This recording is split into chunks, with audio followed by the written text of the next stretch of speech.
what I do know for a fact, not alleged, but DJ Khaled is bisexual, and Jay-Z has also participated in bisexual activities. Would you want to say allegedly for your safety? There's no, I would say allegedly, if it was allegedly. DJ Khaled, 100% has been involved in, he's bisexual.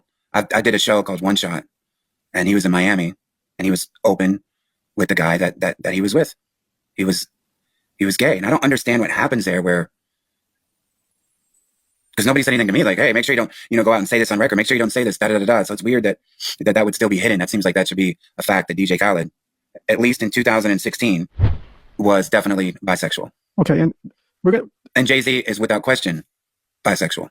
Okay, I agree with you. I know Jay-Z's mom is gay. Jay-Z's mother? Yeah, she's gay openly. Okay, I'll have nothing against any person's preference, but in the industry, they like to hide this, specifically in hip hop. They're trying to make this normal now. They're trying to push it on so it can be more accepted within the hip hop community.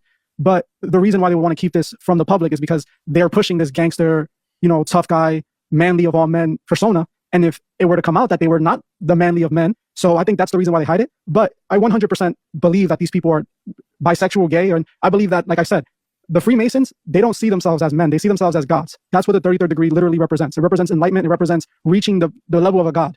And most people will say that God is genderless, even though in Christianity, God is a man, essentially a man type of being. But in the Kabbalist way that they look at these things, they see man and woman as one. It's called the great androgynine. If I'm mispronouncing, I'm sorry. But it's alchemy in the sense where the femininity and the masculinity come together to create one being, which is a god. And that's literally what Masonry teaches. So I wouldn't be surprised if 90% of these people in the industry at the level of Jay-Z, Drake, Kendrick Lamar, Kanye West, all of these people at the top, if they're into this kind of thing, because I personally believe, and I've personally proven hundreds of times, that you just cannot get to that level without being a part of that club. Would you agree with that? I definitely would agree. Great. And listen, as you're saying this, and I'm thinking about the DJ Khaled situation, that TV show, it's on BET right now. It's called One Shot. And I left. There's like stories out there where I left One Shot. And I said that I left One Shot because I was reunited with my birth parents. And that's not really, I mean, that is the truth. But the reason why I left, because the whole was gay. RZA is bisexual. Sway Calloway is bisexual. Who else was out there? DJ Khaled was bisexual. It was like one big, gay party that was all like closeted and like weird. That's why I left, because for the exact same things that you said, like people have their own preferences. People have their own beliefs.